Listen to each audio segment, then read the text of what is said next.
Welcome to another episode of The Brand Called You, a podcast and podcast show that brings you leadership lessons, knowledge, experience, and wisdom from thousands of successful individuals from around the world. I'm your host, Ashutosh Garg, and today I'm delighted to welcome once again a very, very much recognized and respected commentator in India from Australia, Mr. Salvatore Babones. Salvatore, welcome to the show. Thank you very much. It's a pleasure to be back. Thank you. Salvatore is an associate professor at the University of Sydney. In our last conversation, we had discussed China. Today, we're going to focus on India. So, Salvatore, you've had such an amazing set of trips into India in the last few months, and you are much loved and respected. I want to ask you, as someone who's been observing China and observing India so closely, how would you assess the impact of Prime Minister Narendra Modi's tenure as Prime Minister in the last 9 years, given the fact that we're heading into an election in less than 12 months? It's obviously been a very successful prime ministership, controversial in some ways, but every politician is controversial. You can't really do the job of being a national leader without stoking some form of controversy. India is certainly in a more advantageous position on the global stage. Now, part of that is due to Mr. Modi's leadership. Part of that is just due to the fact that India's economy has been growing very rapidly. And I hope no one will be upset if I say that growth likely would have occurred whether Mr. Modi was in office or not. That is, even under a Congress government, there would have been rapid economic growth in India the last 9 years. And that growth well positions India to have a secure position along its borders, and then also to project outward. Now, how things might have turned out under a different government is impossible to say, but I think the international affairs success of the Modi government was in some ways inevitable. The domestic successes of the Modi government, I think you can put down to the leadership itself. But, I've been observing multiple governments in my life, and I wanted to get your perspective. You said that maybe the Congress government, had it been there, and the Modi government would have had similar growth trajectories. Right. The amount of money that's been spent on infrastructure has really turned Indian infrastructure around. I'd love to get your perspective. Do you think that growth in infrastructure was inevitable? No, I don't think so. And that's why I say the domestic successes of the Modi government are all its own. And I think that infrastructure investment is setting India up for a very successful next 2 decades. Right. What I was saying when I said the growth would have happened is that, yes, India's economy is growing because India is still transitioning away from a planned economy to more of an open economy. And that transition was going to occur no matter who's in government right now. Let's not forget the Congress Party was on board with this transition from the 1990s. This is not just, there's a broad consensus in India. This is not a one-party issue that India should broadly liberalize its economy. Now, the BJP government and Narendra Modi personally have made infrastructure investment a key domestic policy plank. That infrastructure investment, I doubt at this point if that's led to growth. It has positioned India for future growth. And we might say the same, for example, about demonetization. If you were to ask me, or if you were to ask an economist, I mean, I'm not an economist, I'm a social scientist, but economists seem to agree that the actual event of demonetization resulted in a temporary loss in GDP, as you would expect it should. Was that temporary shock necessary to set India up for future growth? I think there's a very strong argument that it was. Can we prove that? You can never prove counterfactuals. Absolutely. But I think many people would think it probably will turn out to have been a good policy. Well said. In fact, you're so right, because in 1991, I was a part of Prime Minister Narasimha Rao's first trip to Singapore when liberalization really started. But coming back, what, in your opinion, are some of the key political and economic challenges India currently faces? And how do you think the government is addressing them? The key economic challenge, I think, hands down, is agricultural reform. Agriculture still employs an outsized proportion of India's labor force. Agriculture is a very low productivity sector. Of course, agriculture now in India does support the nation. It produces a surplus. It's fulfilled that first order goal of, there will never be a famine in India ever again. But agriculture is not pulling its weight economically. And of course, the Modi government did make an attempt at major agricultural reform, but then pulled it back in the face of large-scale protests. Now, that was a political decision to pull it back. I think nobody made a strong economic argument as to why the three farm laws should have been withdrawn, but farm ordinances should have been withdrawn. But there was a political argument for withdrawing them. Similarly, you may remember, I think it was 2 years ago, there was a spike up in the price of potatoes. Correct. And instead of accepting, a spike in the price of potatoes is fantastic for poor farmer. I think potatoes, if I understand this correctly, are mainly farmed by small-scale farmers in India. I'm sorry, it was up to onions, not potatoes. I'm sorry, it was the onions. Apologize. Mainly grown by small-scale farmers. A spike in the prices is fantastic in driving up farm incomes. This is what India needs, at the expense of urban consumers. Now, there are many poor people in urban areas, but they're not as poor as the farmers in rural areas. The price spike in onions was a proper market reaction to a shortage in onions. But the government intervened to prohibit exports. Well, that kind of interference in the market, and interference in a way that penalizes very poor people in order to benefit politically important middle poor people. We're not talking rich people, we're talking working class people in cities. Well, that's bad policy, it's bad economics, and it's bad ultimately for growth. So farm reform, agricultural reform, absolutely number one on the agenda. Completely agree. And since you mentioned onions has always been a very politically sensitive subject.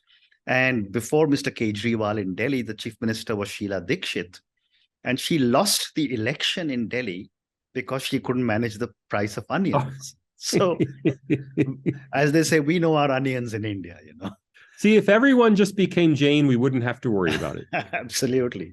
So, Salvatore, now let's talk a little bit about Indian politics, and then I'll move to the Quad and AUKUS and so on. You've spent a lot of time traveling in India, and I've seen not a lot, a few weeks. A few weeks. But you got a lot of visibility, and you got to talk at a lot of places. I wanted to ask you, how have regional political parties started to shape the development narrative, particularly in regard to politics in our country?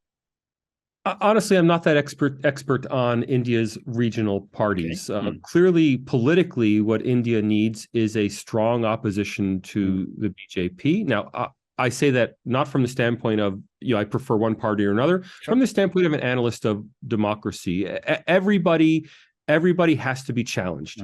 And so in that sense, maybe the Karnataka poll result is a kick in the pants for the BJP to up its game, because Congress is now perceived as being a revitalized challenger. But India's regional parties, unfortunately, are, I don't know every small party, but the major ones are all personal vehicles or family parties. And personal vehicles, family parties, dynastic parties are not really, they're simply not very modern.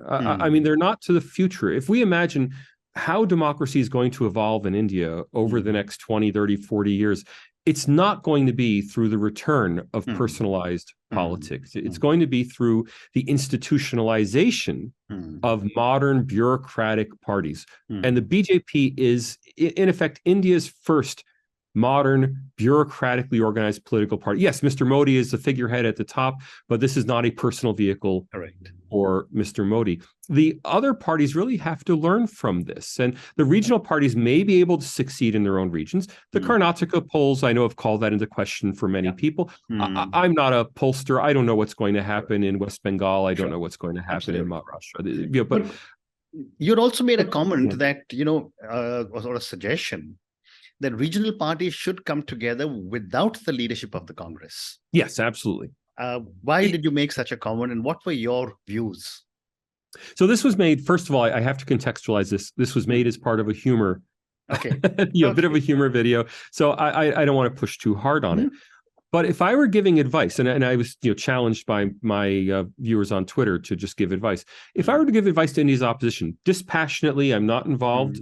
People got upset. Absolutely. Why are you giving advice to the opposition? No. Just as a pure social scientist, my advice would be that you can only have a coalition on what I jokingly called the Mafia Principle. Okay, now it's a joke. It's a joke, everybody, but it's a meaningful joke. Okay. The Mafia Principle is that every family gets its own territory, right? And if you have a coalition organized on the basis that every family has its own territory and no one's going to step on each other's toes, then you can have a coalition that hangs together, that has internal cohesion. Such an alliance could agree on a few very basic, broad policies. It won't have a detailed manifesto because such a disparate alliance would never have a detailed manifesto. But it could have maybe 2 or 3 broad policies that it agrees on and put that forward as a national multi-regional agenda. The reason I say they would have to do it without Congress is that Congress has a presence in all of these states. And when it goes with Congress, there's always that question, how do we divide up our state? Which candidate is in, which candidate is out? Who's going to be the leader? Well, Congress, because Congress is the natural leader of any national coalition, the tensions will simply pull it apart because the Congress is directly competing with most of these parties. Correct. On the other hand, the Shiv Sena is not competing with Banerjee in West Bengal. Right. So having parties that are not naturally competitive on the Mafia Principle of one state, one family, one state, one party would be a potentially successful electoral coalition. I'm not advocating it. I'm not saying it's the kind of politics India should have. I'm saying, could they succeed? Correct. I think, could they succeed? The answer is yes, correct. Potentially. And I love your example of the mafia, because my next question is that, do you see Rahul Gandhi as the Godfather? No, actually, so it's great that you say that, because explicitly not, right? So this mafia would not have a Rahul Gandhi in it. Okay. The Mafia Principle, and I know it's pejorative, but if you think about movie depictions of the way the mafia works in the United States, or for that matter in Italy, those movie depictions really focus on something that, from everything we know about mafias, is true. They divide up territory. The way they're able to have stable coalitions where they're not always killing each other is by each family has its own territory and people don't step on those toes. A series of mutually respected monopolies. Correct. If you think about it, what is the BJP? I mean, ultimately, what the BJP or the Democrats in the United States or the Republicans in the United States, it's a coalition of 30 state parties. Correct. That, okay, at the BJP, it's top down, but still, ultimately, the BJP cell in one state doesn't compete with the BJP cell in the neighboring state. Correct. It's a non-compete agreement. Well, you could replicate that with regional parties as well. I'm not saying it would be easy. I'm saying that it would be possible. And given the ambitions of the Aam Aadmi Party to be a national party, but given that it currently isn't, and that it's only in power in Delhi and Punjab, it would be a natural leader to pull together this kind of coalition. If it were to say, as a quid pro quo, we'll not go national for another 5 years if you'll join us in a coalition for 5 years. I think that would be a potential deal. Correct. Well said. Great response. My next question is now on what's happening in your country right now. The action seems to be shifting with Prime Minister Modi currently in Japan, and then now he's heading to Papua New Guinea and Australia, and the Quad has been called off. But I'd love to get your perspective on the Quad and what will be the implications of the Quad with and without President Biden for this meeting. Which of my countries is the question? So this question really applies to both of my countries. I'm an American citizen, but I live in Australia. Correct. When Joe Biden took office in 2021, one of his first actions, very first week, was to downgrade Quad cooperation. Now, he never said that. He said he embraced the Quad, but he redefined it from a security grouping to a grouping focused on coronavirus vaccines, global warming, and development. Mm. Now, for those purposes, these four countries have no common interest or commonality. I mean, what do they try to say, well, it'll become a vaccine alliance, except that, well, India makes the vaccines. America might develop vaccines. What do Japan and Australia have to do with this? Australia's role was actually supposed to be marketing the vaccines because Australia had great branding experience. So it was obvious that this was not a meaningful basis for the Quad. Now, in Australia, we saw last year Anthony Albanese in 2022. The Labour Party's Anthony Albanese defeated the Liberal Party's Scott Morrison to become Prime Minister. The Labour Party in Australia, while by no means pro-China or Chinese stooges, I hear that rhetoric. It's ridiculous. The Labour Party is proudly patriotically Australian, but the Labour Party does stand for a rapprochement with China. They've been seeking to have the Chinese informal sanctions on Australia lifted, and they've made economic cooperation with China a policy priority. So here you have a U.S. that does, under President Biden, that does not want to confront China militarily. You have an Australia under Albanese that wants to mollify China and resume economic cooperation, and you have a Japan under a new prime minister, where the former prime minister was a big proponent of the Quad, but the new prime minister Kishida is, I think, has not put his stakes down on it. Has not made it a political issue in Japan. Correct. So really, if I can coin a phrase, India stands alone in this sense. It's India that's still directly confronting China because it has no choice but to confront China, whereas the other three countries really have really downgraded the Quad. Now, President Biden not coming to Australia, that had nothing to do with downgrading the Quad. That was simply political problems at home. Absolutely. But that said, he wasn't primarily coming to Australia for the Quad. Yes, they were going to hold a meeting here. They're still going to hold a meeting in Japan on the sidelines of the G7. The real reason that President Biden was coming to Australia was to give a state visit with an address to a joint session of Parliament here in Australia. He was coming here to endorse Anthony Albanese.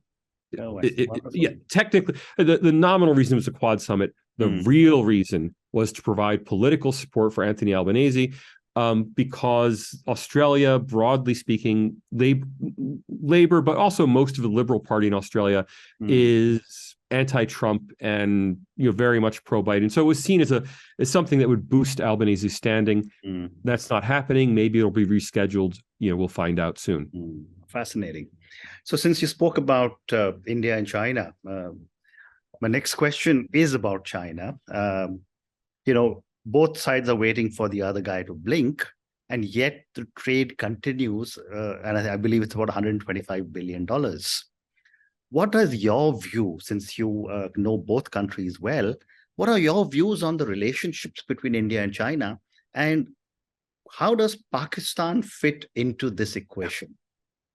Obviously, the security relationship between India and China is very tense, and that has spilled over into the economic realm, more on the Indian side, because India is a democracy. There are populist demands. I mean, in a non-democratic country, you might very well continue to do business as usual, despite having a war on one side, right? But in a democracy, you have to reflect people's passions, and people's passions in India today are resolutely anti-China. On the Chinese side, there's not that issue. That is, there's no popular wave of popular anti-India sentiment. I think India figures very small in most Chinese people's, and for that matter, in the Chinese government's list of policy priorities. I mean, whereas China looms very large from the Himalayas, looking up to China from India, it does not loom large in the Chinese imagination. Instead, it's simply one strategic competitor among many. Remember that from China's perspective, it's primarily facing off against the US, and India is a side challenge. From India's perspective, China is the largest challenge it faces, and Pakistan has become almost a side problem. In fact, I think today the biggest threat from Pakistan is the potential threat of a disintegration of the state. I think Indian policymakers are probably more worried about a collapse of Pakistan than they are worried about an invasion from Pakistan. Now, that collapse could bring about a Taliban-style regime in Pakistan. I mean, I don't mean to be too inflammatory, but it's a small possibility, but it's a real possibility. That is, there are those forces in Pakistan, and now that Afghanistan has a Taliban regime, they have external support, potentially from Afghanistan, and in a, possibly, although I haven't heard any specific allegations of that, possibly from Iran. So there's a lot of pressure on Pakistan. China, of course, remains a supporter of Pakistan, but it's not willing to spend the money. The key to understanding China's foreign policy in the 2020s is that China has run out of cash. Yeah. China-Pakistan Economic Corridor in the 2000s, 2010s, they were willing to flush lots of money into it. Sri Lanka, they were willing to flush lots of money into it. The Chinese government is, I wouldn't say broke, but it is very budget constrained now. And as a result, the support for Pakistan, while still there in all the communiques, while China will still support Pakistan at the United Nations and on the money laundering task forces, China is no longer willing to prop up the Pakistan government with loans and grants. Notice that when Pakistan went begging for a loan, it was to the U.S. and the IMF, correct, and the Gulf world, not to China. Well said. And I love this perspective that you've just given us, which is, just like Pakistan has India all the time in its crosshairs and in its discussion, India has China all the time. So what Pakistan is to India, India is to China, or vice versa. I think very much so. Thank you. That's a great perspective. One more question on China, and then I've got time for one or two more questions, is that what you just mentioned, that China is maybe running out of cash. How much truth is there that the provinces of China are greatly over-leveraged, deeply in debt, and don't know how to repay it, and that there are ghost cities all over the country? The first is absolutely true. The ghost cities we could debate. I've been writing about, or I had been writing about, China's fiscal situation throughout the 2010s. China has had throughout the 2010s up until 2017, China at the center and at the state level was running serious deficits, but growth was so rapid that in each year, if you imagine it kind of as a stepladder, in each year, the receipts from that year outstripped the previous year's spending. So in a way, it only had to float its expenses for a year, because if they waited a year, they could pay off last year's receipts. That stopped. In 2017, China's growth essentially leveled off. I doubt China's been growing more than 2 to 3% a year since 2017. Now there's a lot of very sophisticated, not my models, but economists run instrumental variable models to demonstrate that. But I'm very confident in that claim that since 2017, China's been growing at best 2 to 3%. During COVID, maybe not at all. In that environment, it can no longer afford those escalating expenses. So all of the planned aircraft carriers, all of the the planned expansion of the PLA Navy, planned modernization of the strategic nuclear forces, the building of entire new classes of jet aircraft, the stealth aircraft programs, it simply doesn't have the money for this. On top of that, the provinces are in the same financial situation as the central government. They've mainly relied on land sales. They haven't relied on taxes. Instead, they've relied on land sales to finance current expenses, not to finance infrastructure that will pay off in the long run, to finance current expenses. Now, those land sales have dried up because China's population is now stabilized. There's no dramatic need for new construction in China. I'm a little hesitant about the ghost cities because a lot of the ghost city narrative was simply misallocation. That is, because China's not a market economy, cities and districts were built with the idea that, well, we're just going to need millions of new housing units. Why not just build them on spec, so to speak? Yes, there are a lot of unoccupied housing in China, but in central Sydney, and I'm not exaggerating, 20% of our housing stock is unoccupied, 15 to 20%. And that's in a market economy. And that's just because of they're being purchased for investment properties and not occupied. So I'm a little hesitant about the ghost cities narrative, but the debt narrative, absolutely. China's broke. Its provinces are broke. The provinces have gone to the central government for bailout. The central government has told them, we don't have the money. You have to solve this on your own. We don't know what's going to happen with it, but China is certainly no longer providing the kinds of subsidies for developing countries that it was up until around 2017, 2018. Correct. Also, I think the countries that were taking or receiving the subsidies have started to push back a little bit, isn't it? Saying, because the kind of strings that were attached are probably too hard to handle.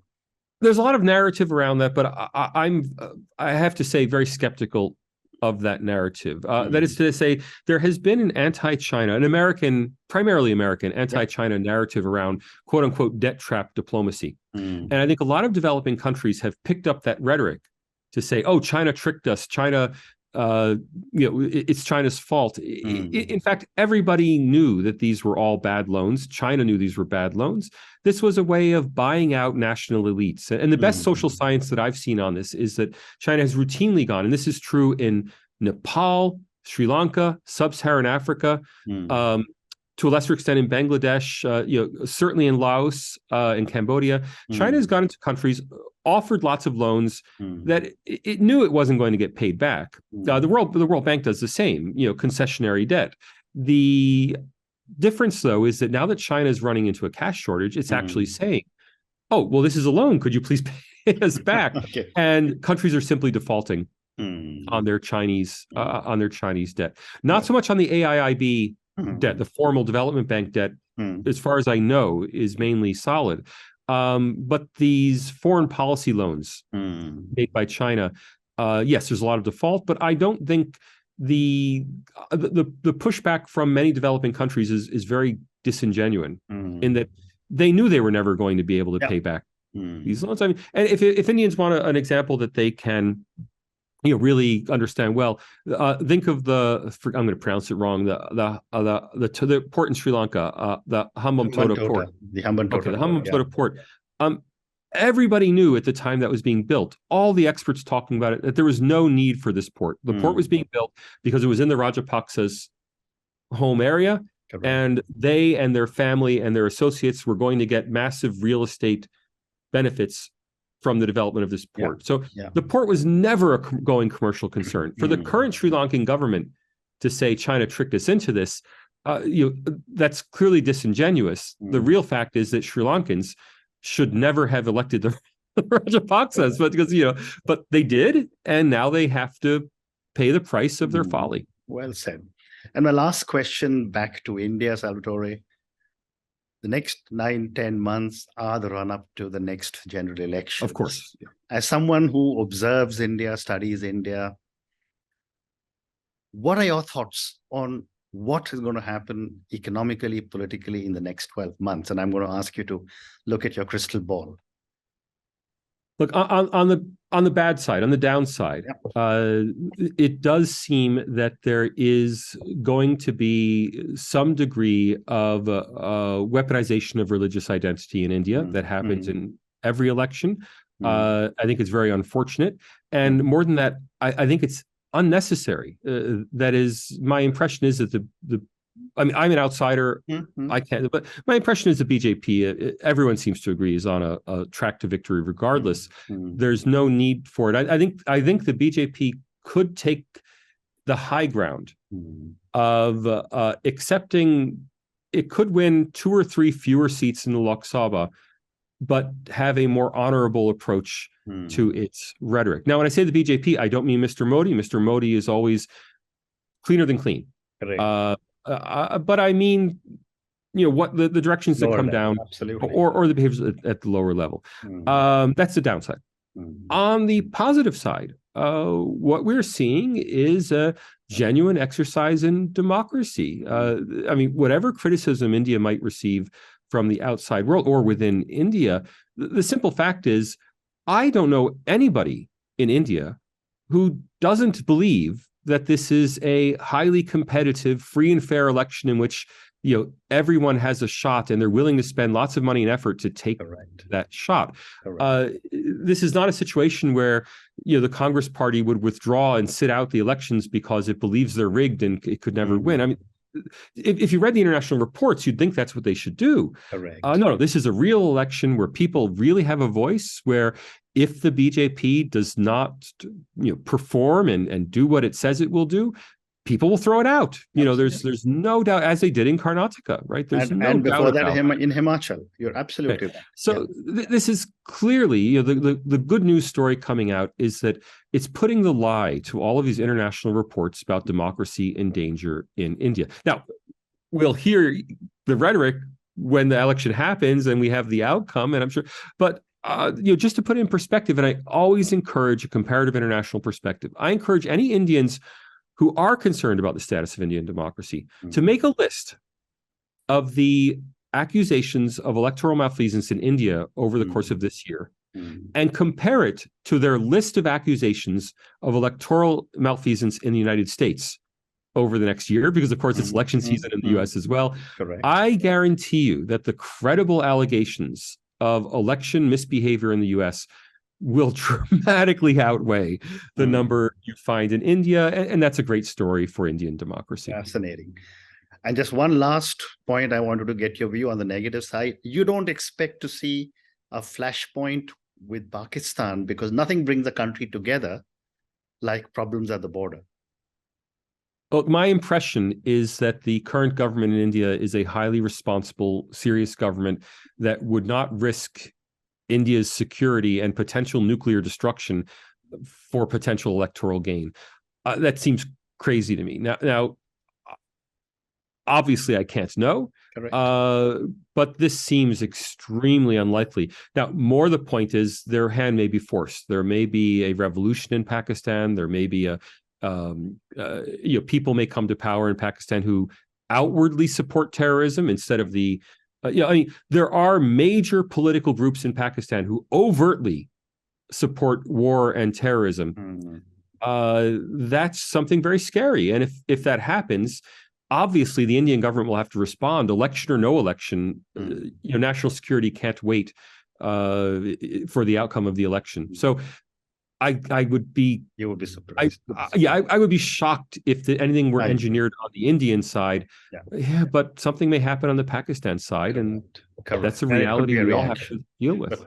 I completely agree with you. And on that note, Salvatore, thank you so much once again for sharing such amazing perspectives on India, China, on the Quad, and so much else that is going on in the world. Thank you for speaking to me, and good luck. Thank you.